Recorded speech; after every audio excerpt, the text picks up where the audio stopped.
नमस्कार मित्र मैत्रिणींनो, स्वागत आहे तुमचं बिग बॉस मराठी अपडेट मध्ये। आज आपण पाहणार आहोत कालच्या बिग बॉस मराठीच्या एपिसोड मध्ये नेमकं काय घडलं, कोण कोणावर भडकलं, कोणाचा गेम उघड झाला आणि घरातल्या राजकारणाला कसा वेग आला। हा व्हिडिओ शेवटपर्यंत नक्की पहा, कारण शेवटी आहे एपिसोडचा सगळ्यात मोठा टर्निंग पॉइंट। घरातली सुरुवात, आधीचं तणावपूर्ण वातावरण।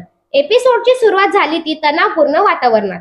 कालच्या टास्क नंतर घरात बाहेरून शांतता दिसत होती, पण ती फक्त वरवरचीच होती। प्रत्येक सदस्य एक दुसऱ्याला न्हाडत होता, कोण खरा आहे, कोण फेक आहे आणि पुढचा टार्गेट कोण ठरणार। Prajakta Shukre versus Sonali Raut, captaincy task. कालच्या एपिसोड मधला सगळ्यात महत्त्वाचा भाग म्हणजे कॅप्टन्सी टास्क। या टास्क मध्ये समोरासमोर उभ्या होत्या प्राजक्ता शुक्रे आणि सोनाली राऊत। टास्क दरम्यान सोनालीने पूर्ण ताकद लावली, पण प्राजक्ताने संयम, फोकस आणि स्मार्ट गेम दाखवत बाजी मारली। अखेर प्राजक्ता शुक्रे कॅप्टन्सी टास्क जिंकते आणि ती घराची पहिली कॅप्टन बनते। काही सदस्य खुश झाले तर काहींच्या चेहऱ्यावर नाराजी स्पष्ट दिसत होती। करण सोनवणे वर्सेस रुचिता जामकर, मोठे भांडण। कॅप्टन्सी जाहीर होताच घरात पहिले मोठे भांडण पेटलं। हे भांडण झालं करण सोनवणे आणि रुचिता जामकर यांच्यात। रुचिताने करणवर आरोप केला की तो मागून गेम खेळतो आणि समोर वेगळं वागतो। यावर करण चांगलाच भडकला आणि म्हणाला, मी सरळच बोलतो, मागून बोलत नाही। दोघांमध्ये आवाज चढले, शब्द वैयक्तिक झाले आणि शेवटी इतर सदस्यांना मध्ये पडावे लागले।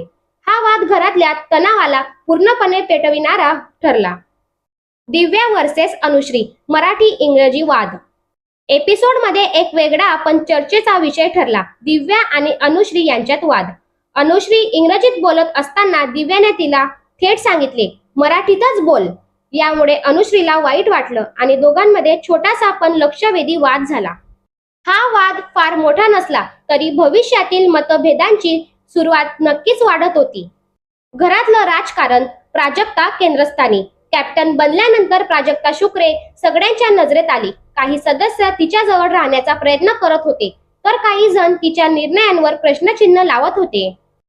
कोण प्राजक्ताला वापरणार, कोण तिच्या विरोधात जाणार, हे सगळं कालच्या एपिसोड मध्ये स्पष्ट दिसून आले। बिग बॉसची थेट ताकीद। घरात वाढत चाललेले भांडण पाहून बिग बॉसची सदस्यांना थेट ताकीद दिली, नियम पाळा, मर्यादा ओलांडू नका आणि गेम खेळा, पण भांडण नाही।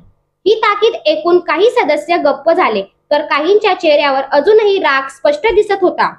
शेवट, वादळापूर्वीची शांतता। एपिसोडच्या शेवटी घरात पुन्हा शांतता दिसते, पण ती शांतता म्हणजे वादळापूर्वीची शांतता आहे। कॅप्टन प्राजक्ताचे पुढचे निर्णय, करण आणि रुचिता मधील वाढता तणाव आणि नव्या गटांची सुरुवात। यामुळे पुढचा एपिसोड खूपच धक्कादायक ठरणार। Ending message. चला तर मग मित्र मैत्रिणींनो, हा होता कालच्या बिग बॉस मराठी एपिसोडचा नावांसह सविस्तर आढावा। तुमच्या मते प्राजक्ता योग्य कॅप्टन आहे का? करण की रुचिता, कोण चुकतंय? दिव्या आणि अनुश्रीचा वाद पुढेच असा वाढत राहील का? कमेंट मध्ये नक्की सांगा। व्हिडिओ आवडला तर लाईक करा आणि बिग बॉस मराठी अपडेटसाठी सबस्क्राईब करा। पुढच्या अपडेट पर्यंत धन्यवाद।